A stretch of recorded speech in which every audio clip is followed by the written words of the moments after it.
День за днем корреспонденты нашего канала следят за событиями в республике и за ее пределами. О самых главных из них расскажем в ближайший час. Вы смотрите итоговую программу «Якутия. День за днем». Меня зовут Иван Лазаренко, и вот о чем мы поговорим сегодня.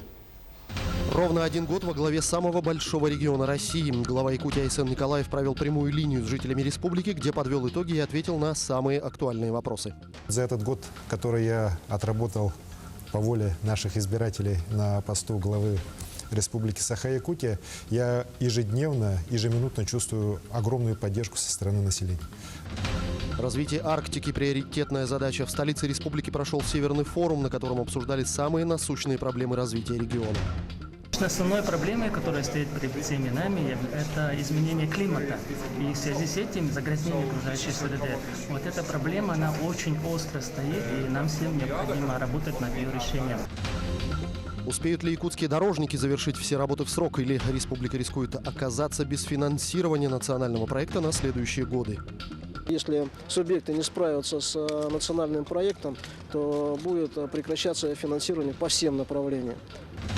Участие российских спортсменов на Олимпийских играх вновь стоит под вопросом. Всемирное антидопинговое агентство продолжает обвинять Россию в манипуляциях с пробами спортсменов. Конечно, мы очень долго этого ждали, того, чтобы нас наконец-таки допустили, потому что было очень тяжело не выезжать на соревнования и сидеть дома и не представлять свою страну.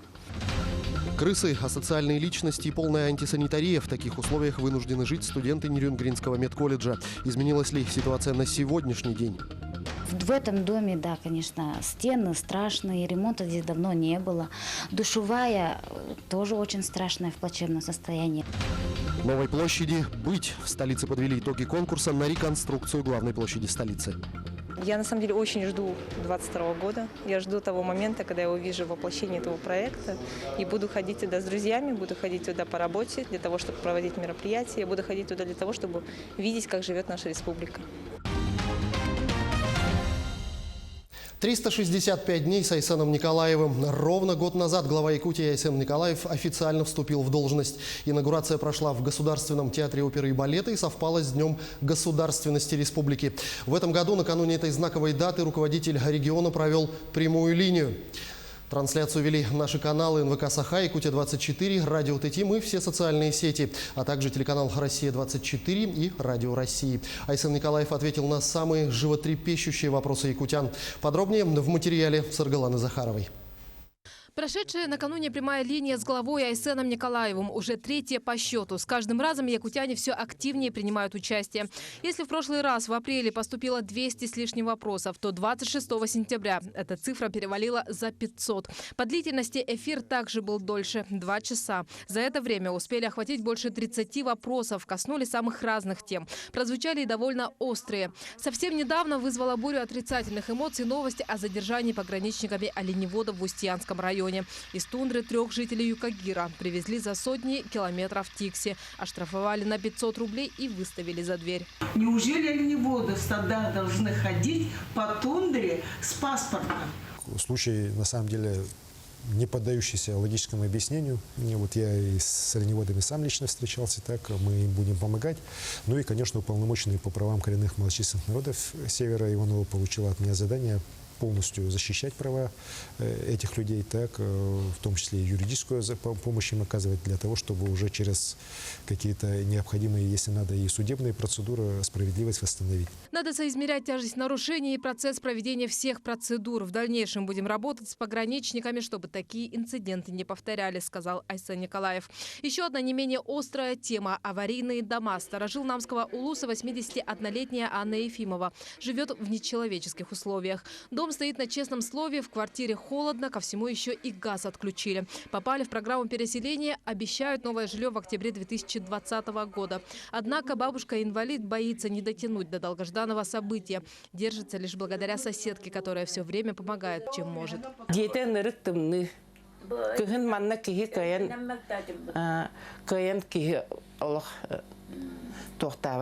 Олорбат.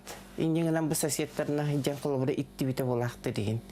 Тух птиты колидор битябы. Сулларын мутинти маннык парпоркаланин туралар. Неприятным сюрпризом для жильцов стала новость о доплатах. Женщинам сообщили, придется заплатить за новые квартиры по 30% от стоимости жилья. Но откуда взять столько денег пенсионерам? Этот факт возмутил главу республики. Никаких доплат быть не должно. Я думаю, что это ошибка местных властей. Такого не может быть. Вот. Во-первых, доплата может быть только при переселении из приватизированных квартир. Муниципальные квартиры, там вообще никаких вопросов о доплатах не должно стоять. Если же человек переезжает из квартиры, например, там 30 квадратов в квартиру 50 квадратов, то там возможность доплаты, она существует. Также Айсен Николаев отметил, что по новому этапу жители могут предпочесть денежные компенсации за старые квартиры. По Якутску уже определен их размер – 50 тысяч рублей за квадратный метр. В районах эта цифра отличается. Однако в перспективе планируют установить единый уровень стоимости для всей республики. Говоря о жилье, после объявления на Восточно-экономическом форуме о запуске 2% ипотеки до конца этого года эта тема стала одной из самых обсуждаемых в обществе. Кто, когда и сколько может оформить по льготной ставке. Эти кредиты смогут получать молодые семьи, один из членов которых еще не достиг 35 лет, которые постоянно проживают на Дальнем Востоке.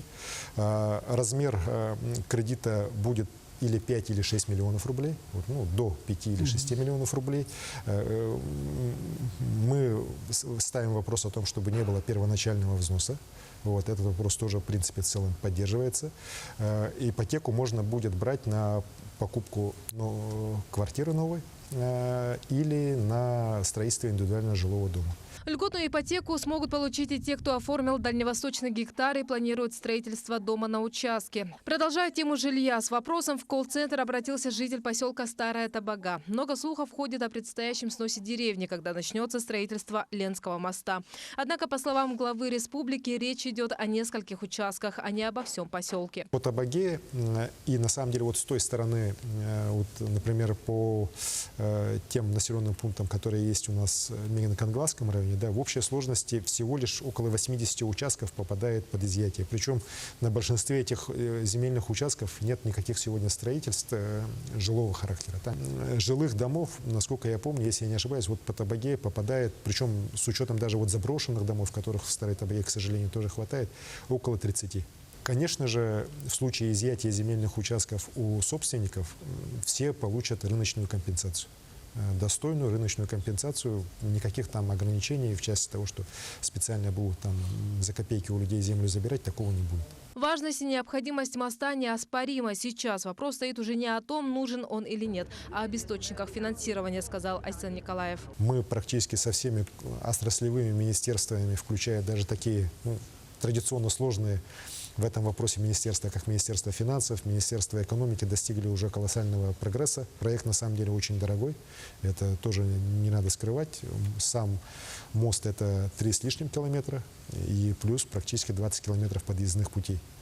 И по самым разным оценкам он стоит от 65 до 80 миллиардов рублей. Взамен республика наконец получит круглогодичное сообщение и соединятся 2 берега реки Лена. Постоянная связь появится между рядом региональных дорог, 3 федеральных трасс, железной дороги и международного аэропорта Якутск. Стоит отметить, что создание условий для повышения мобильности населения – одна из важных задач руководства республики.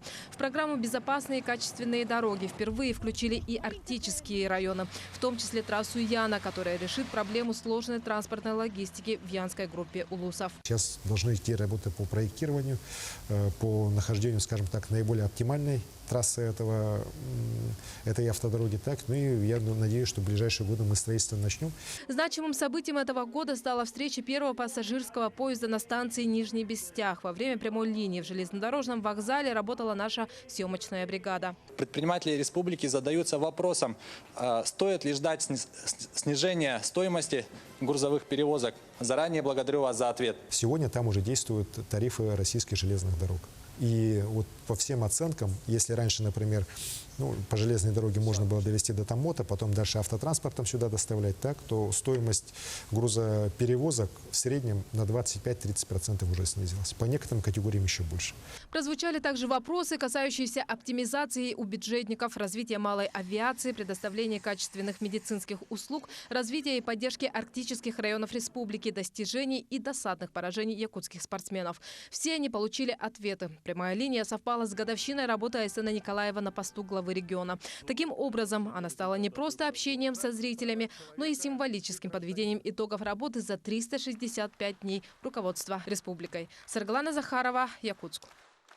Сохранение благоприятной экологической обстановки. Именно об этом был первый указ Айсена Николаева на должности руководителя региона. В документе от 28 сентября он определил приоритетные задачи экологического благополучия Якутии вплоть до 2024 года.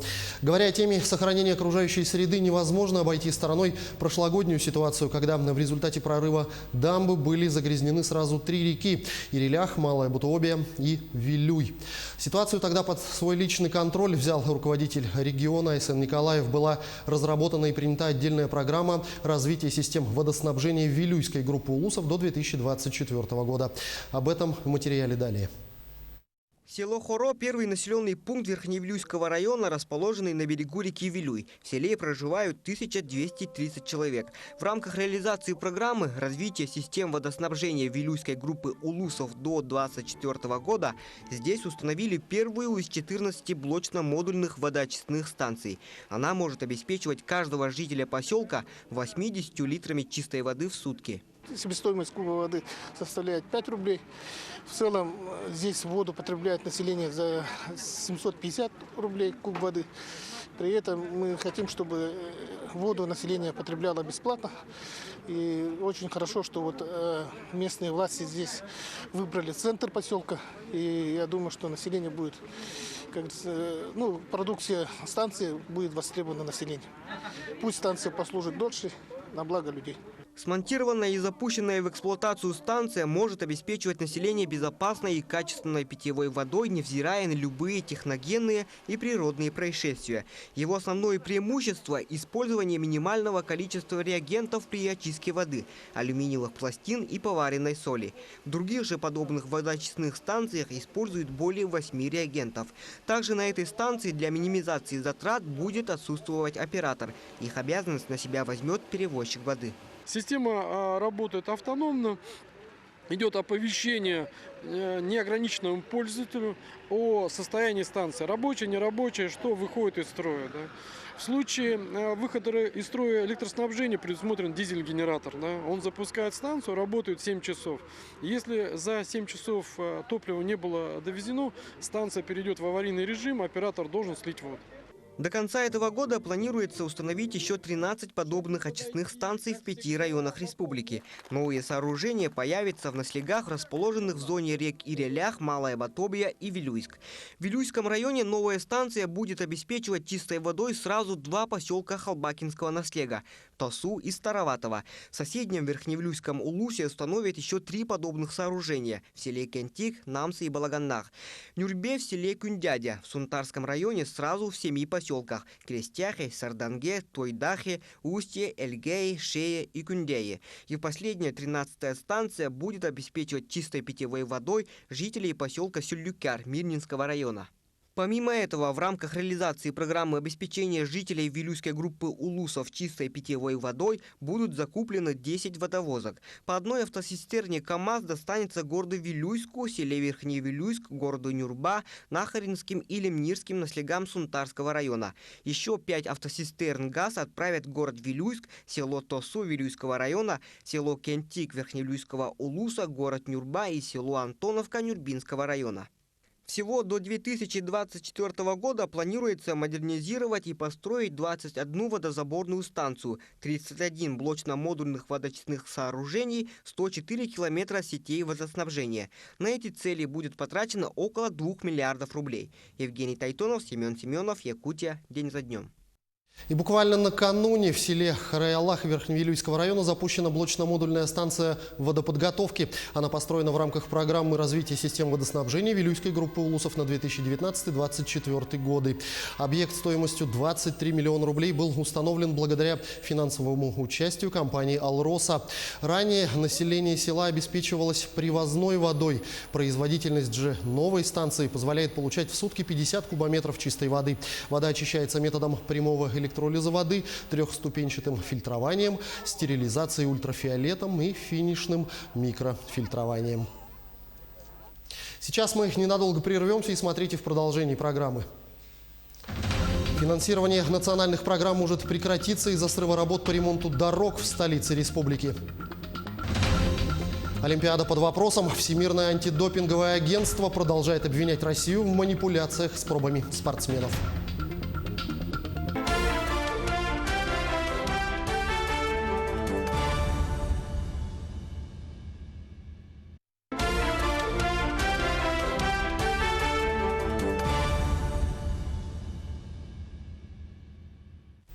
Мы продолжаем. Затянувшийся ремонт дорог в Якутске наконец подходит к своему логическому завершению. Все подрядчики к 1 октября должны закончить асфальтирование участков, а до 31 октября должно быть завершено и благоустройство улиц. За последним этапом ремонтных работ продолжает следить и наша съемочная бригада. Все подробности у Сусанны Рожиной. Якутск в этом году поздно провел тендер на ремонт 20 улиц общей протяженности более 23 километров. И подрядчики приступили к дорожным работам лишь с 15 июля. Общий объем финансирования федеральной программы «Безопасные и качественные дороги» в Якутске составил 1,5 миллиарда рублей из консолидированного бюджета. Но у города был риск сорвать эту программу. Если субъекты не справятся с национальным проектом, то будет прекращаться финансирование по всем направлениям.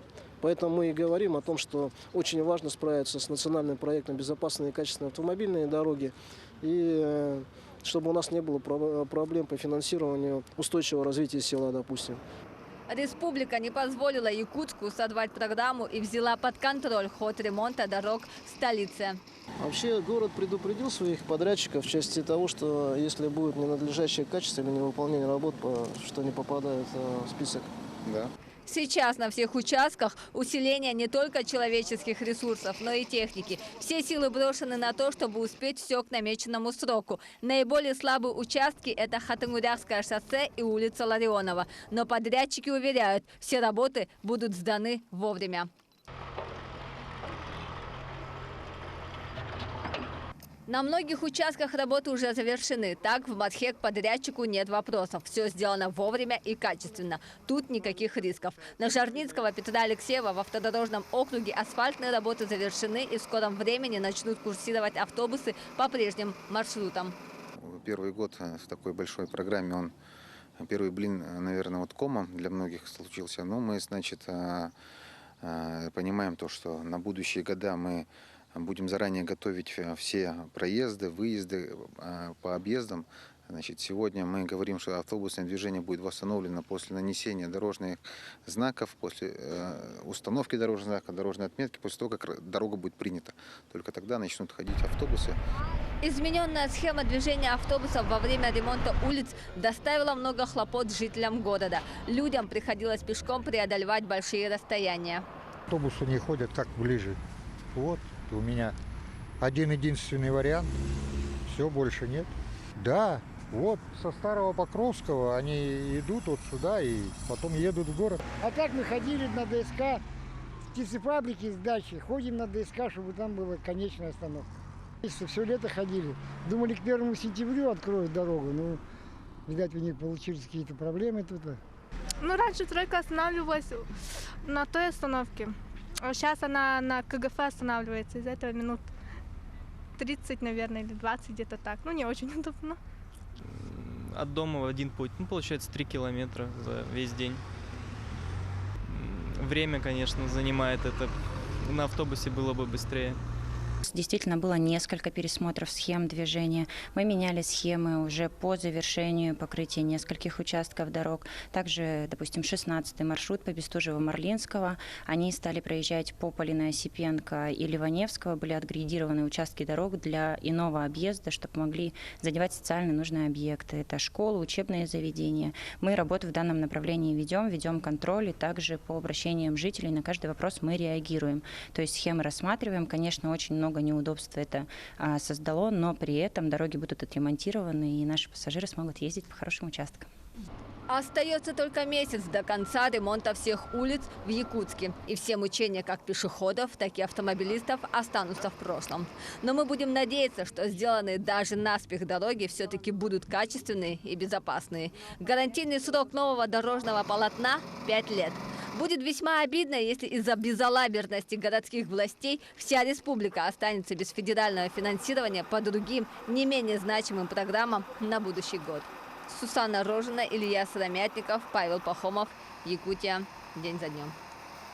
В зоне внимания Арктика. Якутск впервые стал площадкой для проведения крупнейшего международного форума по проблемам Арктики и поиском решений для ее комплексного развития. Более 600 экспертов из России, а также приполярных и азиатских стран в течение 5 дней обсудили развитие Северного морского пути, оленеводства, безопасности и инвестиций в арктические регионы.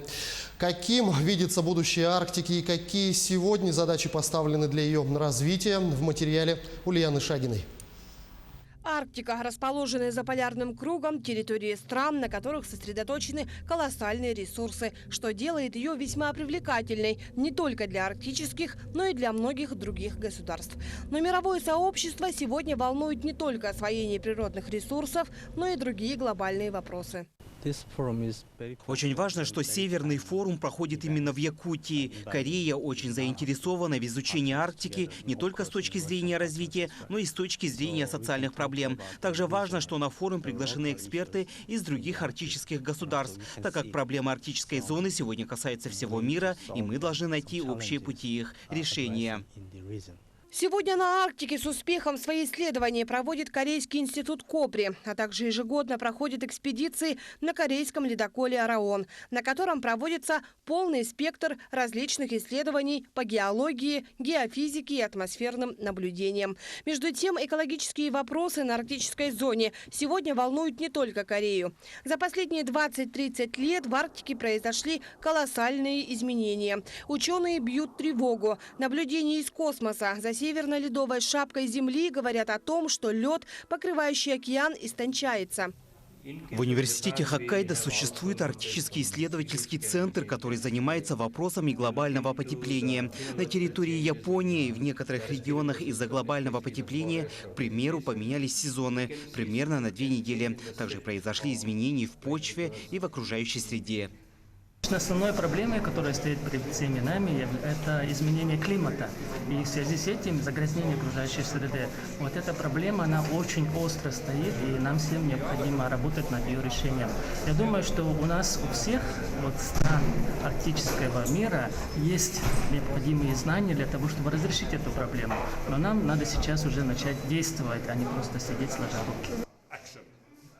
На всемирное потепление сегодня влияет и деятельность человека. Пожары, вырубка лесов, а также загрязнение экологии. Решение этой проблемы – одной из приоритетных задач в стратегии развития арктической зоны Российской Федерации.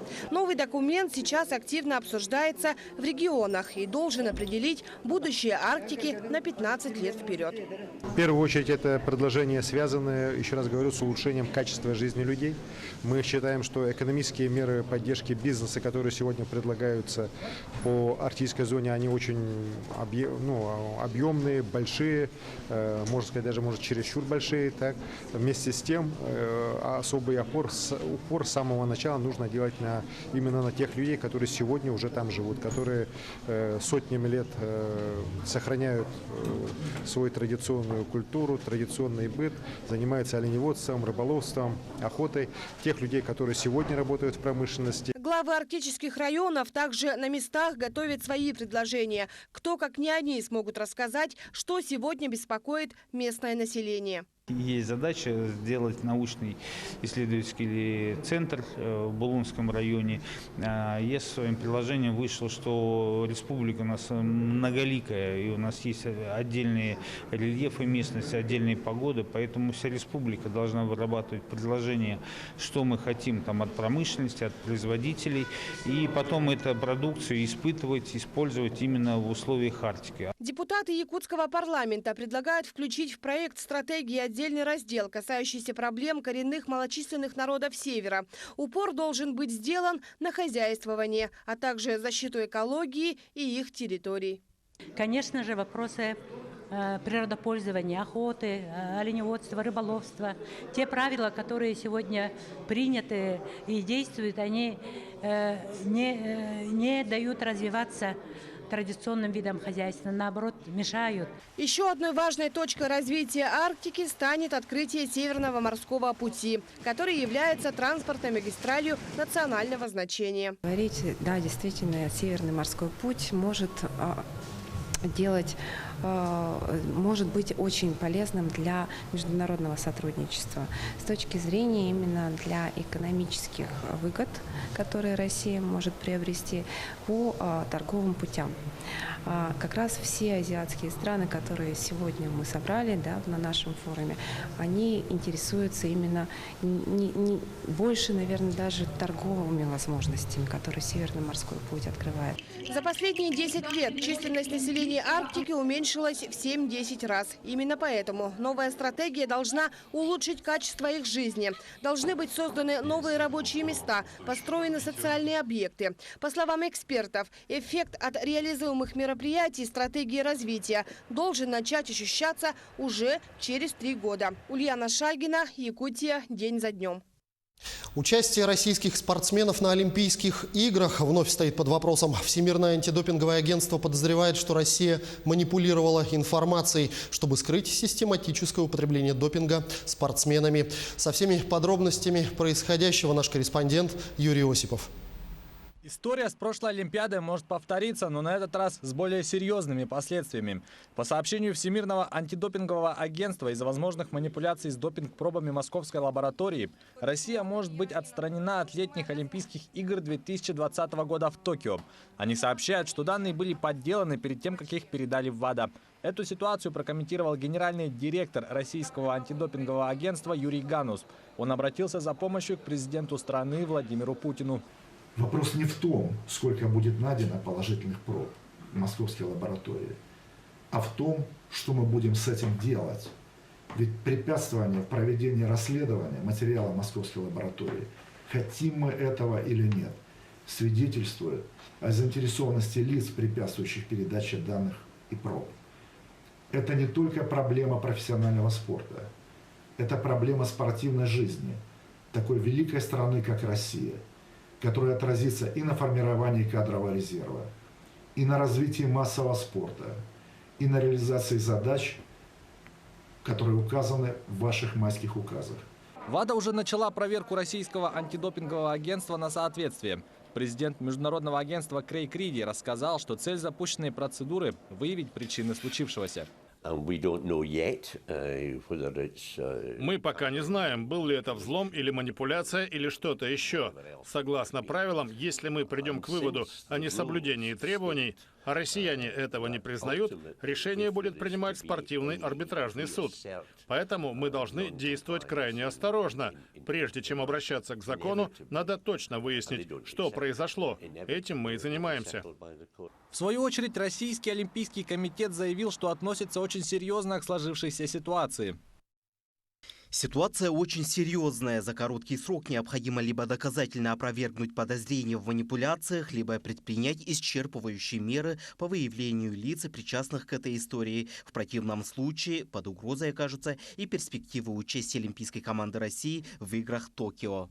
Напряженная ситуация начала складываться уже давно, после Олимпиады в Лондоне в 2012 году. Но настоящий скандал разразился 2 года спустя, после зимних Олимпийских игр в Сочи. По заявлению главы независимой комиссии ВАДА Ричарда Макларена, именно там махинации приобрели огромные масштабы и была разработана целая система. Эта система включала в себя тренеров, которые продавали и поставляли допинг спортсменам, допинг офицеров, которые заранее предупреждали атлетов о неожиданных проверках, и чиновников Министерства спорта, включая нынешнего вице-премьера Российской Федерации. Заместитель министра лично возглавлял эту систему. Задачей Минспорта было сделать все, чтобы не привлекать внимания. Исполком МОК принял решение не отстранять всю сборную России от участия на играх в Рио. В 2016 году к соревнованиям не были допущены российские легкоатлеты и тяжелоатлеты, а также ряд представителей других видов спорта. В список недопущенных попали и якутские спортсмены. Из-за разразившегося скандала на Олимпиаду не поехала бегунья Сардана Трофимова, а также пловчиха Анастасия Диадорова. Конечно, мы очень долго этого ждали, того, чтобы нас наконец-таки допустили, потому что было очень тяжело не выезжать на соревнования и сидеть дома и не представлять свою страну. И сейчас надеемся, что эти 2,5 года никак не повлияют на наши спортивные результаты, и спортивная злость будет еще больше. На зимних играх в Пхёнчхане российские спортсмены были лишены возможности услышать свой гимн, стоя на высшей ступени пьедестала почета, и сами исполняли его. Нам остается надеяться, что в ближайшее время все вопросы относительно этого скандала будут решены, и российские спортсмены услышат из динамиков стадиона знакомую музыку. Юрий Осипов, Власий Сергеев, Якутия. День за днем.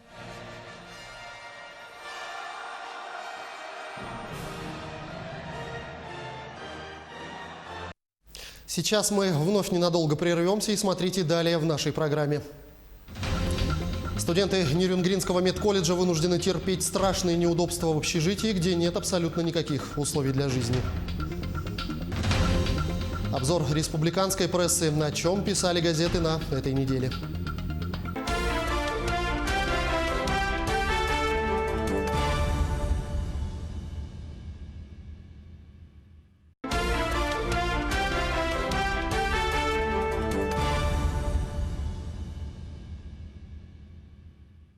Мы продолжаем программу. В начале учебного года в социальных сетях было распространено письмо о тяжелых условиях проживания в общежитии студентов Нерюнгринского медицинского колледжа. Напомню, там говорилось, что вместе со студентами в этом общежитии проживают лица асоциального характера и что условия проживания там не соответствуют никаким нормам. Наш корреспондент в Нерюнгре Александра Цыбикова разбиралась в этой ситуации. Соответствует на 100%. Студентам постоянно приходится проходить по длинным страшным коридорам и иметь дело с опасными элементами. Почему так получилось, что студентам приходится жить в таких условиях? Это не общежитие Нерюнгринского медицинского колледжа. Это многоквартирный дом, который раньше находился в ракурсе рабочего общежития, построенного еще в советские времена. Он коридорного типа. Потом его перевели в многоквартирный дом. И здесь проживают, кроме наших студентов, проживают и другие жители. За содержание данного многоквартирного дома по улице Кравченко, 14, ответственна управляющая компания «Жилищник». Но их обслуживание оставляет желать лучшего. Ирина Ивановна не раз поднимался вопрос перемещения комнат студентов в один корпус. Но с этим возникают сложности, так как часть жильцов приватизировали площадь, что отсрочивает процесс переселения. Надеемся, что у нас когда-то будет новое общежитие. А пока приходится проживать так. И то я благодарна нашему городу, что когда-то, когда еще училище в то время открывалось, и начали появляться иногородние студенты, город пошел навстречу. Потому что не у всех есть деньги снять жилье, да? Не у всех есть знакомые, близкие, у кого можно пожить на период обучения. И поэтому за эти годы нам постепенно передавалось, как освободится комната. Мы узнаем, напишем, дайте нам, пожалуйста, комнату. Пусть наши студенты приедут, они коммуналку, все будут платить, только где-то им жить. В Нерюнгре иногородним студентам проще уйтиться за 2000 рублей в месяц в бывших общежитиях, чем снимать квартиры, цены на которые заметно подросли. Валентина приехала учиться с Якутска. За 2 года проживания в данном общежитии она стала старостой. Проживает Валя с 2 подругами. В их комнате уютно, убрано. Но, выходя за дверь комнаты, девушки сталкиваются с разными ситуациями. В этом доме, да, конечно, стены страшные, ремонта здесь давно не было. Душевая тоже очень страшная, в плачевном состоянии. Но приходится мыть, потому что управляющая компания не работает, не занимается ничем этим. Вонь стоит у нас страшная, да, это знаем. Проходим мимо этого и нос прикрываем и живем. Здесь шумят, мы не выходим никуда. Мы сидим в комнате и с друг другом общаемся, делаем домашнее задание. Инциденты были, да, конечно, мы звонили на вахту, у нас номера есть, мы звоним им, и они, у нас есть тревожная кнопка на 2-м этаже, и вызывают полицию и Росгвардию. Кто приедет из них первый, я не знаю. Но бывали случаи такие, конечно. Для своих студентов колледж за счет внебюджетных средств приобрел 2-ярусные кровати и заменил 11 дверей. На днях Нерюнгринский район безвозмездно передал помещение на 30 койко-мест под размещение студентов-сирот и несовершеннолетних. Хоть и такой же многоквартирный дом, но внутри далеко не та же история. Там произведен ремонт, выкрашены стены, на полу кафель и новая сантехника. Это помещение с отдельным входом. Здесь установлена пожарная сигнализация, тревожная кнопка, а также работают вахтеры и воспитатель. Поэтому ребята здесь под охраной, и по любому вопросу они могут обратиться к воспитателю и вахтеру. Сами студенты не могут нарадоваться тому, что теперь им не придется за несколько часов занимать очередь в единственную душевую. Здесь нету соседов, только здесь студенты. И крашеные стены, нету запаха. Особенно мне понравилось то, что здесь отдельный душ и отдельный туалет в комнатах. Заехав только вчера, они уже распределили обязанности по уборке, сделали график и даже распорядок дня. Старосты общежития назначили Егора, который с первых дней активно участвует в жизни колледжа и других студентов. Во-первых, плюс это то, что везде новая мебель. Буквально позавчера подвезли новые холодильники, стиральные, микроволновки выдали. В каждой комнате есть сушилки свои. Еще здесь душ больше, чем в той общаге. Здесь в каждой комнате привязан какой-то определенный душ. То есть намного чище стало. И приятнее мыться, и спокойнее, можно сказать. Никто снаружи за дверью не ждет каждую минуту. Теперь у 30 студентов-сирот и несовершеннолетних есть комфортное и безопасное жилье, в котором можно спокойно делать задания и заниматься любимыми делами.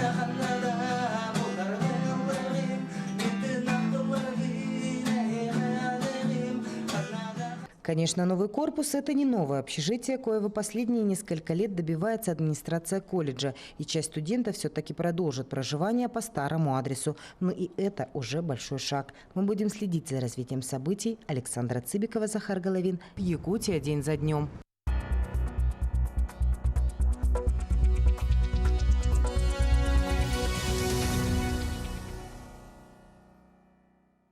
Ну а мы продолжаем знакомить вас с тем, о чем пишут некоторые газеты, выходящие в разных районах нашей республики.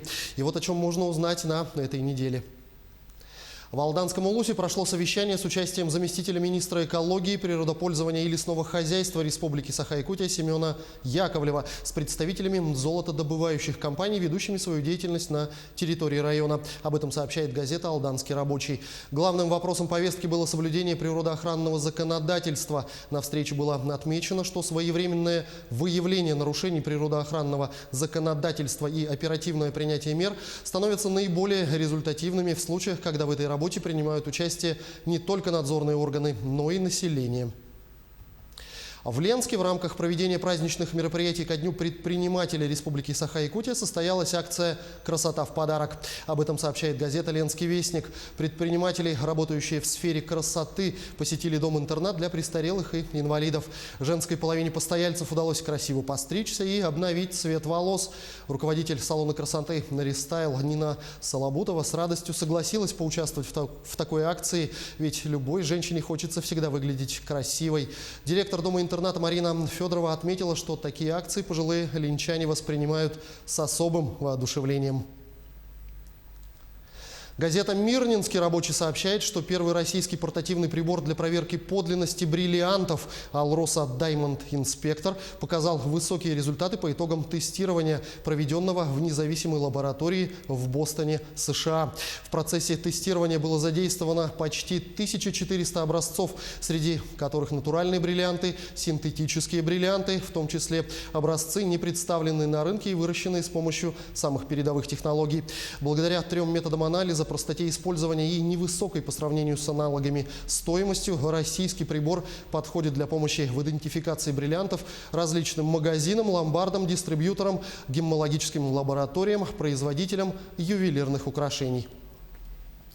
Нерюнгринская газета «Индустрия Севера» публикует обширный материал по итогам прошедшего в конце августа этого года пресс-тура журналистов российских СМИ на объекты строительства магистрального газопровода «Сила Сибири» в Якутии. Из материала журналистов Альбины Киян и Елены Проскуриной читатели узнают о том, что 12 августа 2 участка газопровода Алданского и Нерюнгринского районов были соединены с золотым стыком, а также о завершении пусконаладочных работ и испытаний объектов газопровода в ходе строительства производственных баз, управлений в Нерюнгри и Алдане и о полной готовности газовиков к началу работы газопровода в декабре этого года.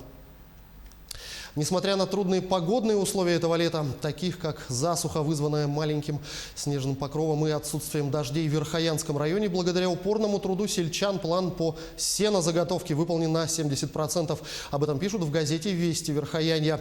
Району удалось выполнить план больше, чем ожидалось. К сожалению, зимовка будет сложной, и без помощи со стороны государства сельскому хозяйству не справиться.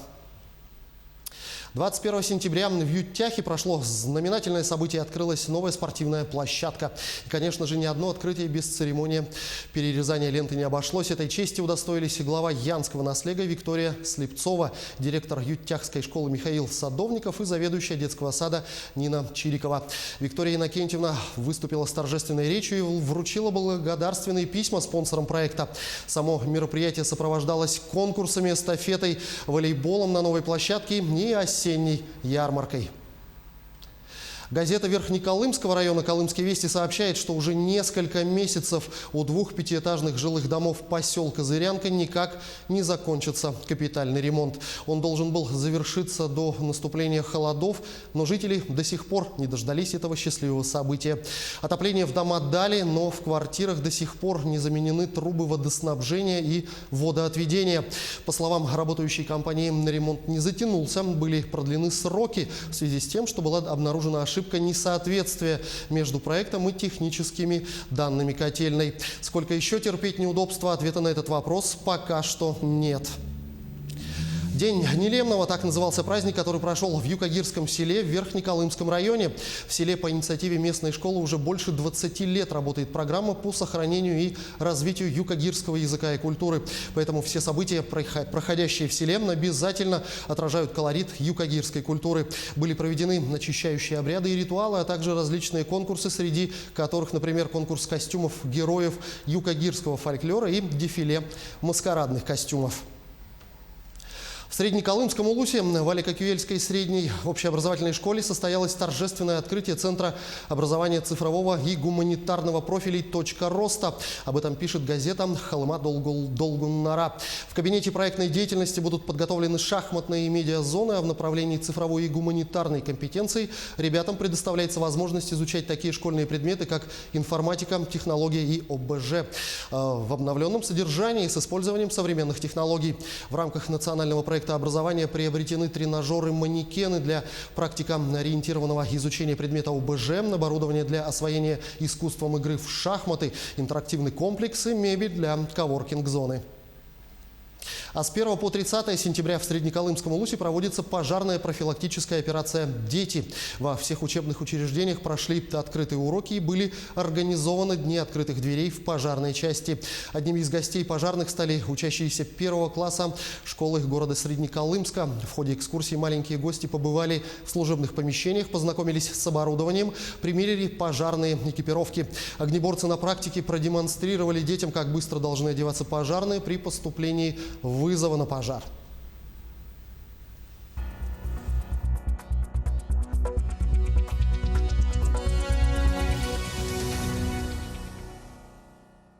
Ну а сейчас мы снова ненадолго прервемся и смотрите далее. Осень – традиционная пора пополнения армии безнадзорных животных. Узнаем о ситуации в Алданском приюте. Завершился конкурс проектов на реконструкцию площади Ленина в Якутске. Каким будет новое место отдыха горожан и гостей столицы?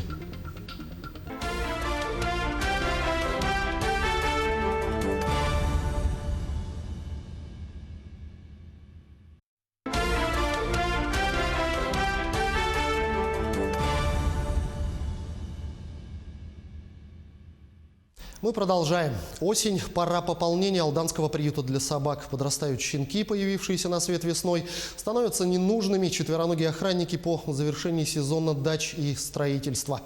В этом году ситуация не изменилась. Брошенных друзей человека очень много. Правда, больше стало и тех, кто предпочитает выбирать друзей из числа бродяжек. Число питомцев в пункте передержки таким образом сравнительно невелико. Тему продолжит Татьяна Вахнина.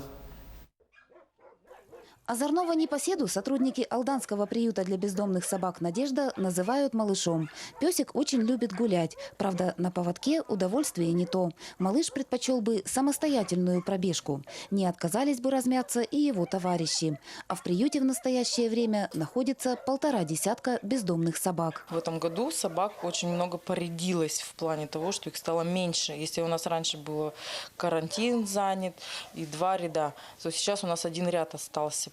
15 собак для приюта немного. Пункт передержки рассчитан на 50 четвероногих. Порой число нуждающихся в помощи бродяжек доходило до 100. Осень для «Надежды» – пора пополнения. Подрастают щенки, появившиеся на свет весной. Становятся ненужными четвероногие охранники по завершении сезона дач и строительства. В городских квартирах они просто не нужны. Изменения, в принципе, не произошли. Как люди оставляли своих собак на участках, на Тамараке, так они оставляют, продолжают оставлять. Также выезжаем, забираем. В этом году 9-11 собак, наверное, поступили к нам с Тамараком.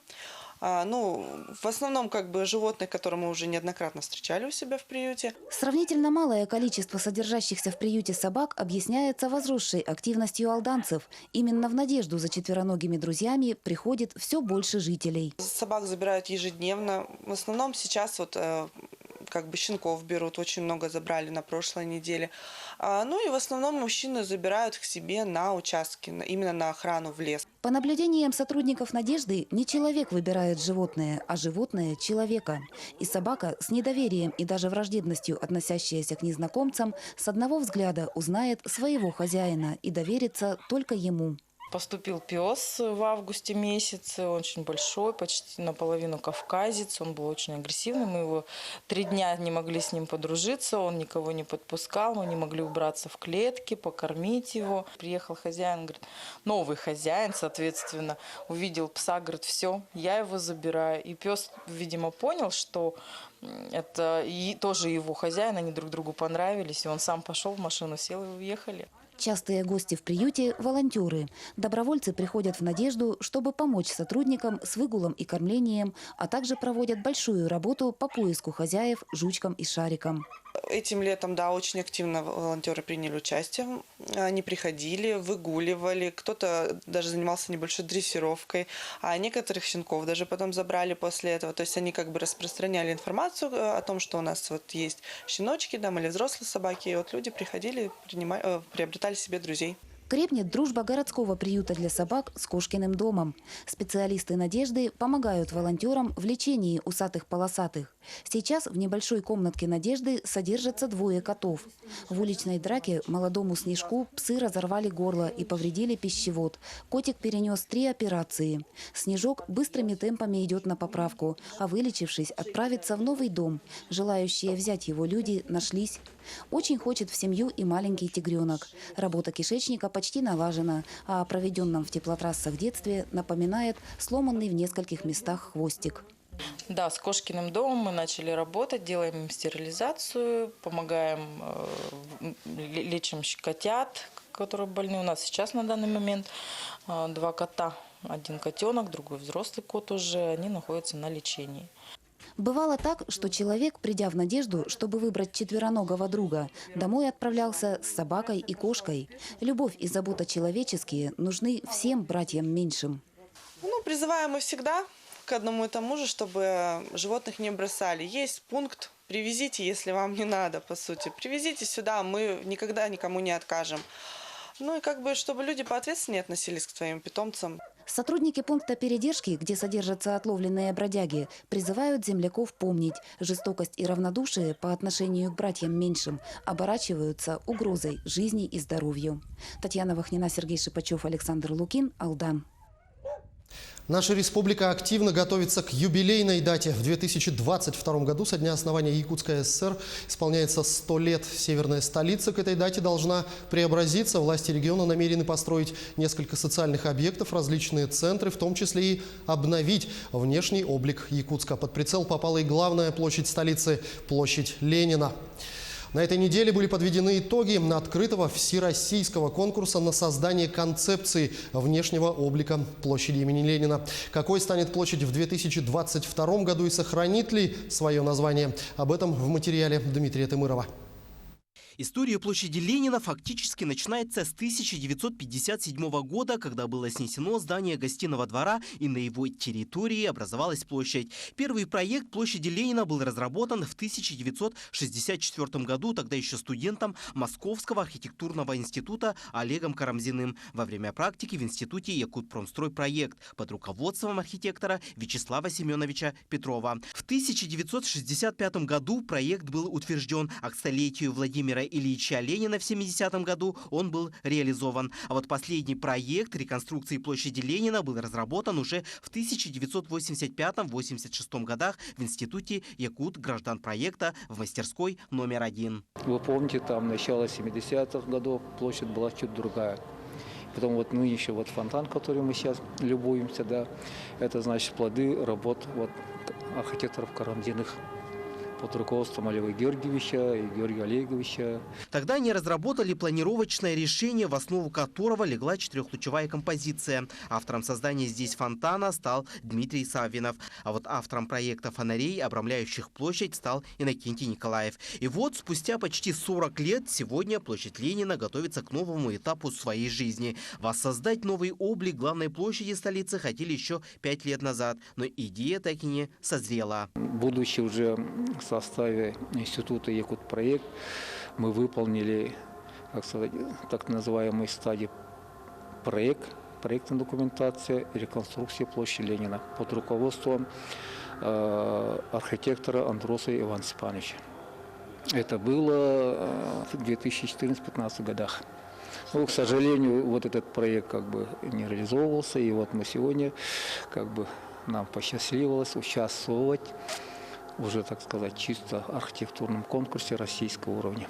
Открытый всероссийский конкурс по созданию концепции внешнего облика площади Ленина запустили в этом году. Всего было заявлено более 100 участников. Но по итогам финал прошли лишь 3 команды, которые в течение этого года разрабатывали свои проекты. 25 сентября в Якутске в музее «Россия. Моя история» выбрали лучший проект. Как отметили члены жюри, все идеи были приземленными. То есть никто не предлагал каких-то неординарных проектов, которые в будущем сложно будет реализовать в жизнь. Но надо сохранить какие-то элементы самобытности, элементы нашего, говорящие о нашем менталитете, о наших традициях. Конечно, с элементами европейскими, азиатскими, это безусловно надо. Но вот как их совместить, вот здесь, конечно, очень большой и опыт работы, и мысли такие должны быть синтезированные. Вот.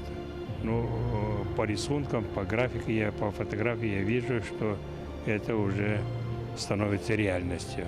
Действительно, проекты, которые были представлены на суд жюри, сочетали в себе и национальный стиль, и современность. В итоге такую идею, по мнению членов жюри, представила команда консорциума «Туймада». Именно по их проекту будет реконструироваться площадь Ленина в ближайшие годы. Для нас мы поставили достаточно сложные задачи. С одной стороны, площадь центральная, площадь официальная.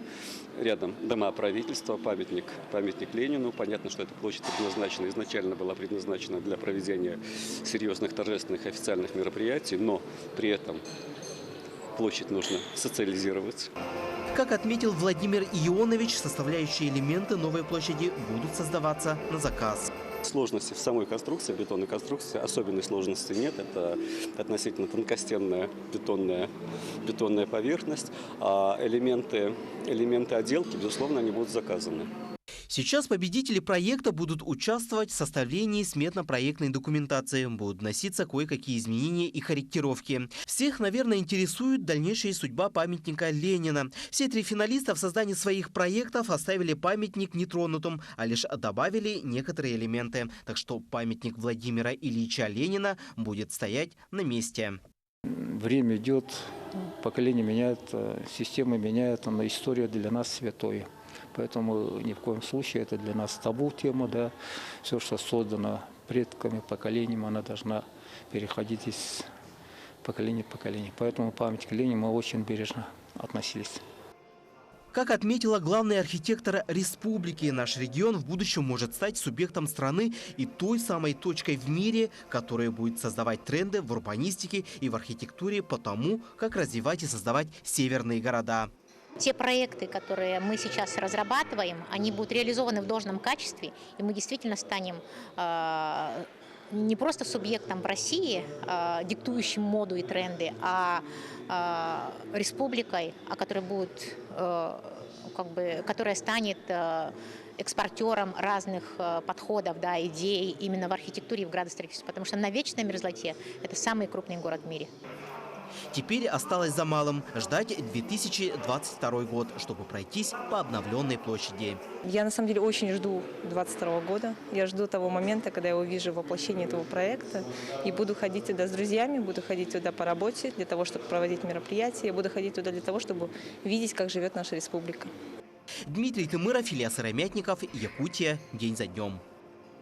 Вы смотрели программу «Якутия. День за днем». Именно такой была эта неделя. Корреспонденты нашего канала продолжают следить за развитием событий. Для вас в студии работал Иван Лазаренко. До встречи в эфире.